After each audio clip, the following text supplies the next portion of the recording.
So now we come to the honoree portion of the program where we give him an award. George Schlatter has been one of the most original, prolific, and successful producers in television history. He is truly a comedic innovator. Our opening bio and montage showed clips from 3 highly successful and groundbreaking shows. Laugh In, which shot to #1 and at its zenith, achieved an incredible 31.8 rating. He followed that 5-year success with another innovative idea and 5-year success, Real People, and then a 15-year run with the American Comedy Awards. These shows, plus all his other comedy and variety shows and specials, represents a lifetime of success. He has been nominated for 17 Emmys and has won 5, and you will find his star on the Hollywood Walk of Fame. On Selma.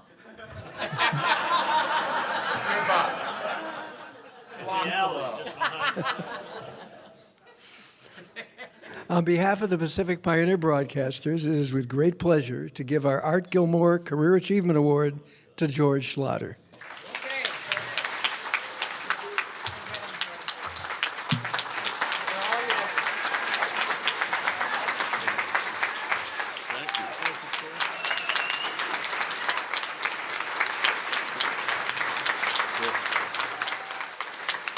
Thank you. Thank you. Speech! No. Speech! But I saw you people standing up. I thought for sure you were leaving.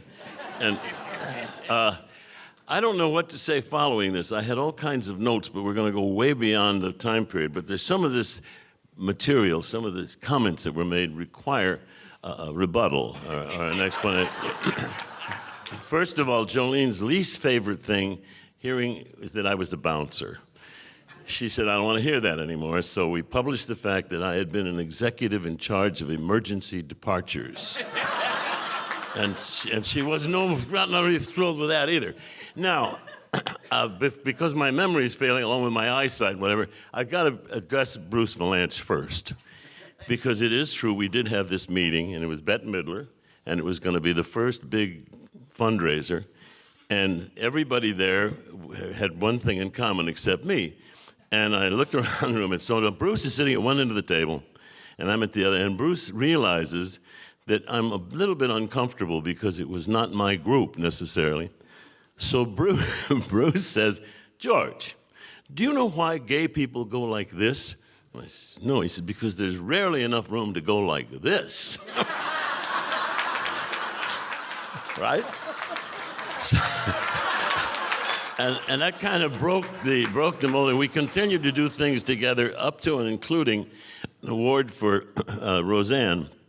And we had to go to New York to do it, and we were staying at the Schlatter Hotel because it was near where Roseanne was going to be. And we waited, and we waited, and we waited, and finally, it's 2 o'clock in the morning, we finally got Roseanne to accept her award. And so now, after this, we have some coffee, we go downstairs, okay. So I go to the room, and I had never been aware of Channel 6. You know what Channel 6 is? It's a porno channel.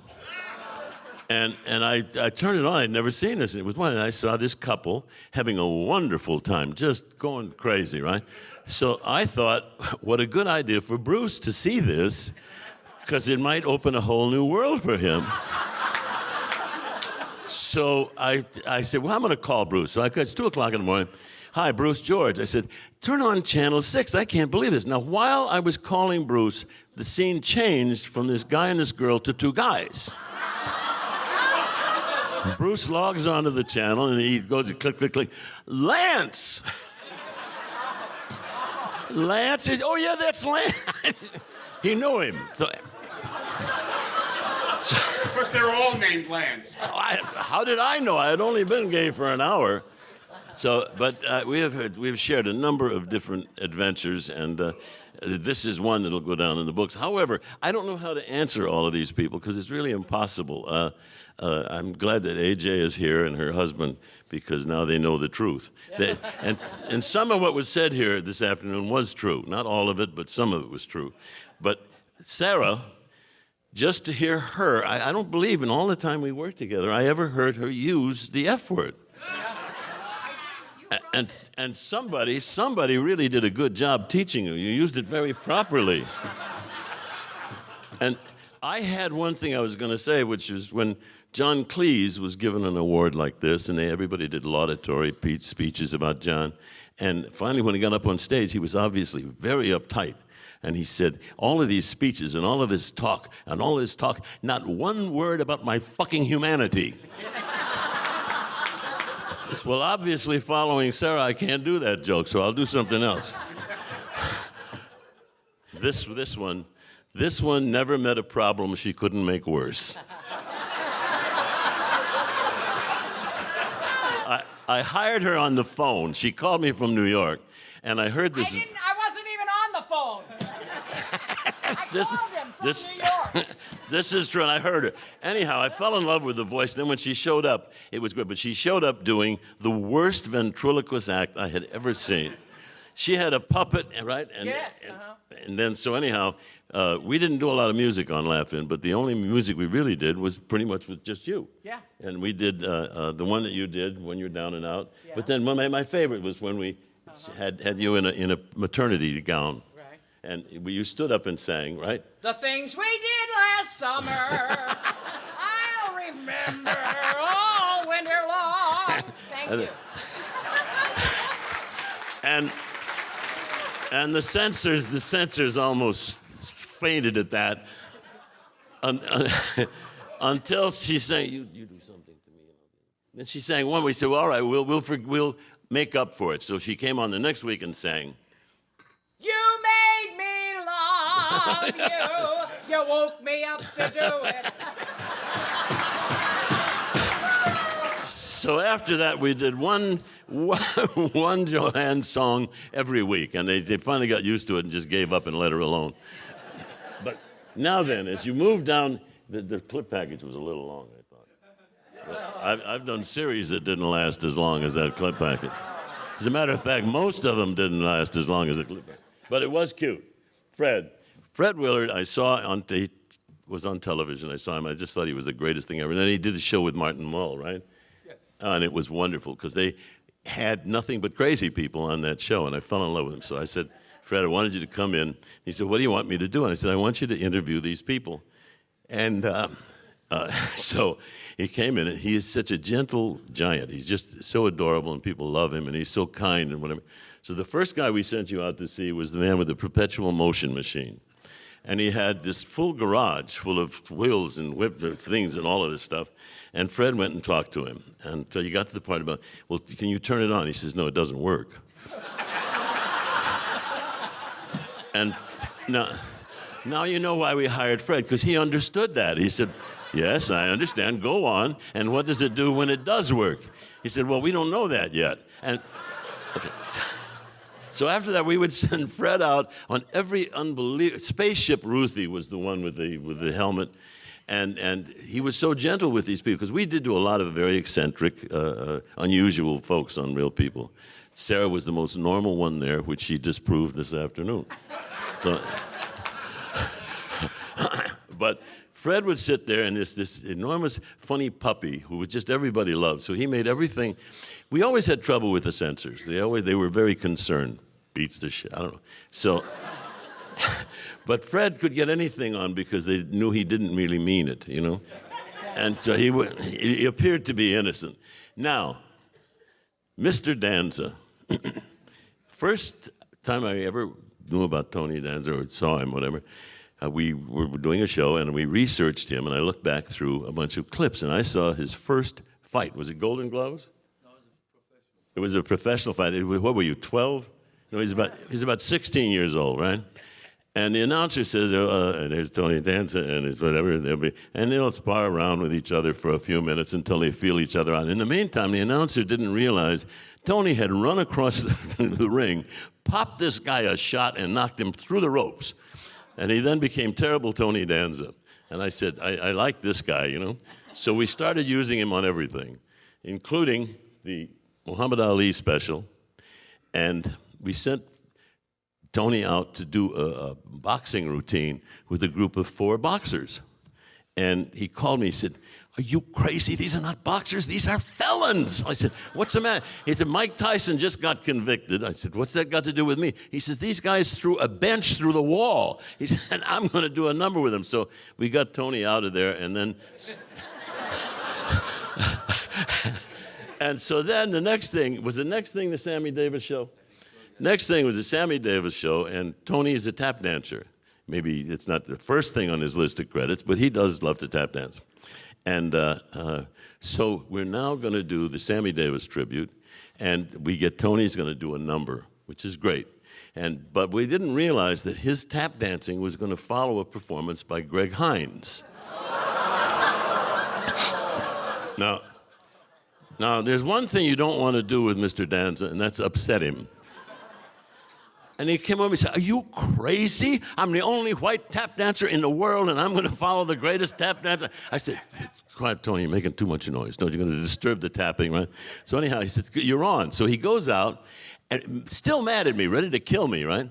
And he goes out and danced his face off, and he comes back and he said, "I told you I couldn't follow him." Now, this is how, because he took a couple of punches, I think. He now went, while the rest of the show is being taped, he went over and continued to rehearse.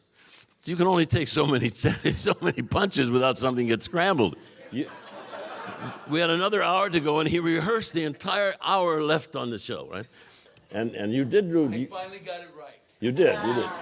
Unfortunately, it was the week after the show was finished, but. That's true as well.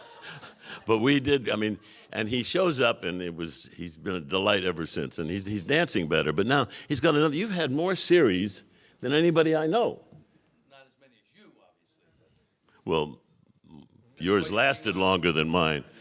I hold the record for the shortest television series in the history of television. It was canceled after the first 20 minutes. Not good. Huh? Yeah, it's the name of the show is Turn On. Don't look it up, because we've tried to get it off everywhere we could.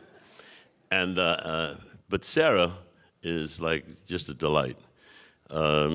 We're doing this show, and imagine before anybody knew about reality television and the new cameras that they had and the new technology.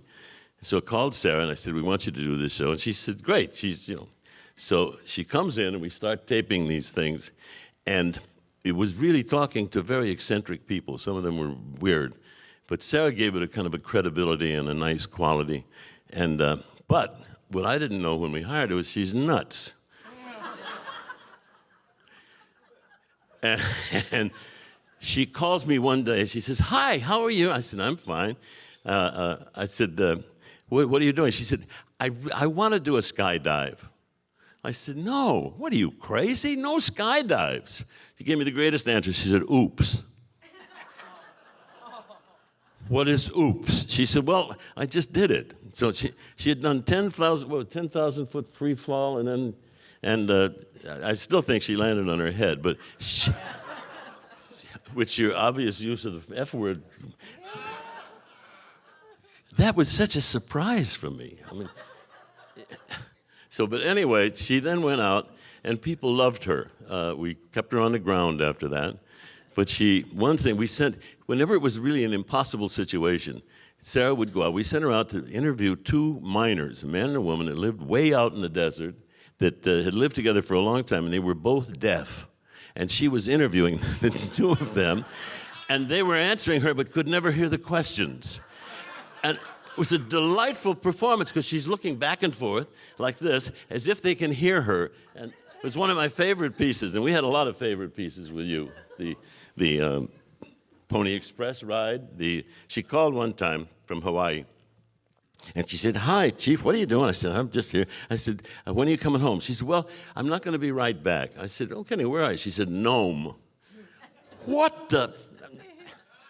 She'd heard about somebody in Nome, and so you went up there, and we got a hell of a story. But it was always a surprise with Sarah, and people loved her because she appeared, which we've disproved tonight, she appeared to be harmless. And I'll tell you, it made her a little nervous when she saw a priest sitting down here. Are you okay, pal? Okay, is it a priest or what? I think it's Harry Morgan. Oh, okay. Well, anyhow, I'm sorry if anything up here upset you, but this has been a real experience for me. And it's strangely enough, I don't want to get serious on you, but we live in very troubled times right now. We have things going on politically that are very disturbing. It seems to me that nobody in Washington, other than Jon Stewart and whatever, really seems to appreciate the language and have a sense of humor. And I don't want to bore you with this, but I reflect back to a relationship I had with Ronald Reagan. It's his birthday this week. And strangely, we did not agree politically at all, but I enjoyed a relationship with him, and I just want to share a little bit of this with you. When I started out, I was with MCA, and I left MCA, and I began booking the shows at the Frontier Hotel in Las Vegas, which was run by some interesting guys. And Lou Wasserman called me, and he said, "Hi, George, this is Lou Wasserman." I said, "Hi, Mr. Wasserman." He said, "Call me Lou." And I thought, oh, this is not going to be good. So he said, "I want you to book Ronald Reagan." What? "I want you to book Ronald Reagan into the Frontier." I said, "But Mr. Wasserman, he doesn't do anything." He said, "Call me Lou, and that's your problem." So I had two problems, calling him Lou, and Ronald Reagan didn't do it. I said, "What?" So he said, "Well, work something." So we took an act, we stole an act, and we put Ronald Reagan in the middle of this act. It was called The Continentals, and they came out and they did things as dishwashers and whatever, and it was terrible. It was the worst thing. But I remember that Ronald Reagan had done a movie with a chimpanzee called Bedtime for Bonzo. And there was an act called The Marquis Family. Maybe you saw him on the Benny Show. 5 adorable chimpanzees who were almost human. So I booked them as the opening act on Ronald Reagan, which is okay, except in their contract, they had it written that they could do 20 minutes, not 19, not 21, 20 minutes. That's how long the act ran. And Ronald Reagan's act ran about an hour and 10 minutes, and I said to Mr. Kozlov, the show's going to run a little longer. And he said, "No, it's not." So I said to the Marquis family, I said, "We have to cut some time." He says, "Hello, mate. These are gorillas. These are not actors. You say cut a number or something. These are gorillas. They do 20 minutes, and that's it. Then they come back, and they do another 20 minutes. So I go back to Mr. Reagan. I said, "We have to cut." He said, "I'm not going to cut anything." I said to Jake, he said, "No." So I now say, "Okay, Jane, your commitment is to do 20 minutes. It doesn't say where. It says in the hotel. So you're going to do the first 10 minutes in the band room to the wall." So now here's 5 chimpanzees performing their act to a brick wall. And they feel a little put off by this, but they're, 3 or 4 nights, they've got it down pretty good. They do their tricks, and now open the door, and they go out on stage. Till about the 4th night, this big gorilla guard comes. He says, "Mr. Reagan has some friends who are late. Hold the show." I said, "Wait a minute, I got 5 chimps here. That's what they do. They do it twice a night, but they don't stop and go." So there's nothing to do. So I closed the door, locked the door, and the chimps are now in the band room performing the rest of the act. And finally the guard comes. He says, "Okay, go." And what? So I open the door, and these 5 chimpanzee gorillas are out on stage. They're running around the room, and they're on tricycles, and they're swinging in the lights and whatever. And it's absolute pandemonium, and the audience is crazy. So we finally get them locked up. I'm coming to the point of the story. We finally get them locked up, and I'm like this. And so guard comes, "Mr. Kozlov wants to see you." I said, "Jake, I'm sorry. I can fix it. It will never happen again." He says, "Shut up." He said, "That's the funniest thing I ever saw." He said, "Have the chimps just do that." I said, No, you see, that was not a show. That was a mistake. These are 5 wild animals running around in a saloon. You can't just let them do that." So he said, "Well, then tell the actor to cut some time." So Ronald Reagan did, in fact, cut the time, but never really forgave me for having booked him with the gorillas. Okay. Now, the point of the story is that we became quite good friends. We never agreed politically, but I did have fun with him because he had a wonderful sense of humor, which is lacking now. The only humor you hear now is, "I'll see you in court." How did that happen? Anyway, okay. Oh, sweet Jesus. Sorry, Your Honor.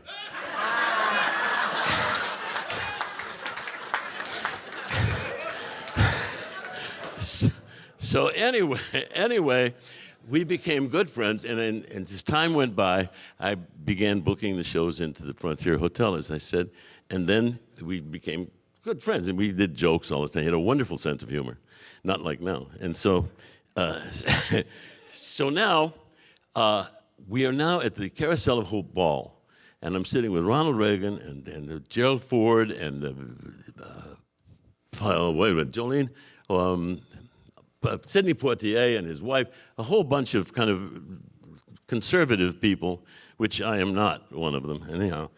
And so Ronald Reagan says to me, George, and he started telling me jokes. And he was a good joke teller. He had a great sense of humor. And, but they're all jokes that I had heard. But that's okay, too, because it wasn't Ronald Reagan. And finally he says, George, do you have any favorite jokes? And I said, well, yes, Mr. President. My favorite joke actually involves you. Now, the room starts to get really cold. What well, what was that? I said, well, the story I heard was that you had a meeting with Mr. Gorbachev. Yes, I did. And at the end of the meeting, you said, and the meeting went well. Yes, the meeting went very well. I said, at the end of the meeting, you said, is there anything you can do for him? Is there anything you could take home? And Mr. Gorbachev said to you, yes, when I go back to Russia, I'd like to have 1 million condoms, 10 inches long and 4 inches across. And you, because you were the president, said, sure. And the next day, you went to the Trojan factory and placed this order. You wanted 1 million condoms, 10 inches down and 4 inches across. And then you said, oh, by the way, mark each one USA medium.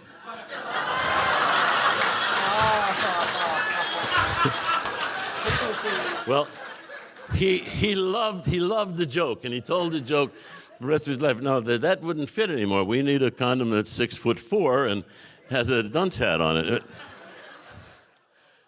Anyway, I don't remember ever having as much fun as I had today with my clothes on. I mean, this was a kick. Was that Chris Beard?